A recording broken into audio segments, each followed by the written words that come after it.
Placement is supposed to be where everything finally makes sense. You get out of lectures, you're into the real practice, and you start to feel like an actual nurse. So why does it feel so completely draining? If you've ever come home from placement so tired that you can't even scroll on your phone properly, let alone study, you might be experiencing something that I call shift shock. Placement burnout is real, but it doesn't always look what people expect it to.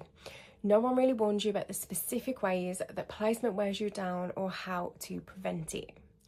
Hello, you're on Shift with Sean, the platform that empowers student nurses with the knowledge, the tools and the support to build confidence in practice. So in today's video, I'm going to walk you through the signs of burnout that no one tells you about, what shift shock actually is, and most importantly, what you can do to prevent or recover from it. So what is a shift shock then? This happens to almost every student nurse at some point in their training, and it usually happens in their first year. Shift shock is that moment where student nurse life fully hits you all at once. You go from lectures and part-time jobs to back-to-back 12-hour shifts, early starts, late finishes, and suddenly your entire week is structured around work. You're physically exhausted from being on your feet all day, you're emotionally drained from witnessing distress, illness, blood, and different situations, and you're mentally overloaded from constantly trying to learn, master skills, and get competencies signed off at the same time. On top of that, your social life disappears, your routine collapses, and even 3 or 4 days off is not enough to recover. That's not just tiredness, it's your brain struggling to adapt to an intensity that you've never experienced before. The first sign of shift shock is that you're exhausted in a way that sleep cannot fix. You might be sleeping 8 to 10 hours, you might be still waking up tired, feeling foggy or flat before your shift even starts. Now, this isn't just physical tiredness, it's cognitive and emotional fatigue. On placement, your brain is constantly processing new information, monitoring your behaviour, staying alert for safety, regulating your emotions around patients. Now, that level of mental work for 12 hours straight is exhausting in a way that sleep alone cannot fix.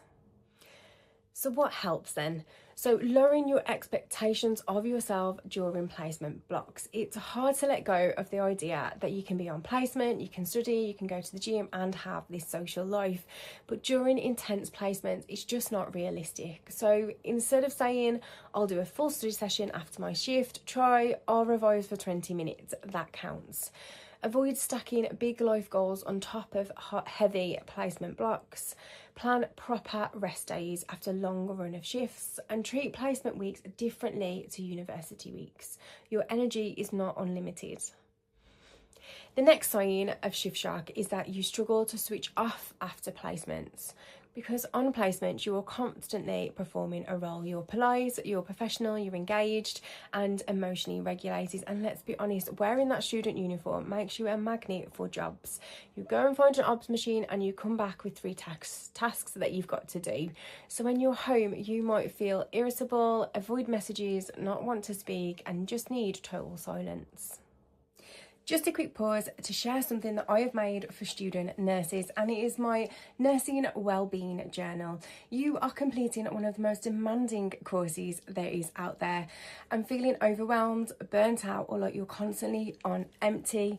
It's usually your wellbeing that gets forgotten first. This nursing wellbeing journal has weekly and monthly check-ins to help you reflect on your stress, energy levels and your self-care. There's space for you to record the positives, prompts to reset each week, and a full year of journaling in one book. It's exclusively available on my website, shiftwithshawn.co.uk. I'll leave the link in the description. Remember, you can't keep pouring from that empty teapot. Your well-being matters.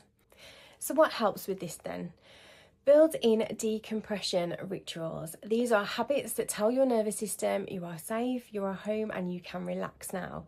Examples are putting your work bag away, going and having a shower as soon as you get home, or having a short walk without your phone, doing some journaling, or lying on your bed just doing nothing for 10 minutes. Learning to switch off is a skill that you have to practice, and consistency is the key to this. Sign number 3 then that you have shift shock is dreading your placement days. Now, you might really enjoy the ward, but you still might feel heavy before those shifts, anxious the night before, or have low motivation in the morning, that doesn't mean that nursing is not for you. It usually means that you're overstimulated, you've had too many shifts in a row, and you haven't recovered mentally. Burnout isn't always about dislike, it's about the load. So what helps with this then? Track your patterns. Notice how many shifts that you can tolerate, which shifts drain you the most, how long you need to recover, and then protect your days off. Days off aren't catch-up days, they are recover days. Tell your friends and family that these days are for resting, not roping you into helping out or going to festivals or doing favours. Feeling guilty for resting is another sign of shift shock. You think, I should be revising, I should be doing more, or other students can cope better. So even when you do rest, you feel bad. That is not recovery, that is stress in pyjamas. So what helps with that then? You need to redefine rest as part of your training, because nursing requires emotional intelligence, safe decision making, and sustained attention. All of that depends on recovery. Rest is not a reward, it's a requirement, and you need to make a scheduled time to do that. The next sign is that you feel emotionally numb. After a few weeks, some students feel detached, flat, or less empathetic, and that can feel really scary.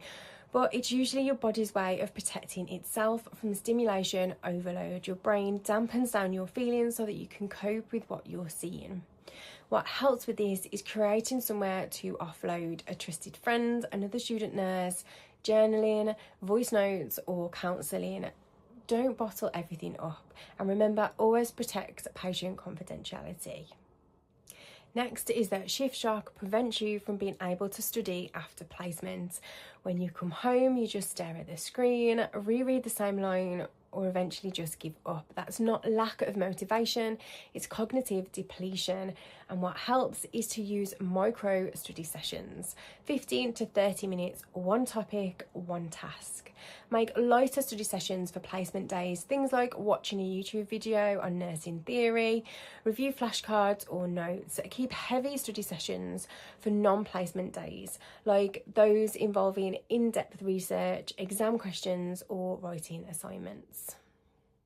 Placement burnout doesn't always look dramatic. Sometimes it looks like quiet exhaustion, emotional flatness, low-level motivation, and guilt for resting. Shift shock isn't permanent, and your body does adapt.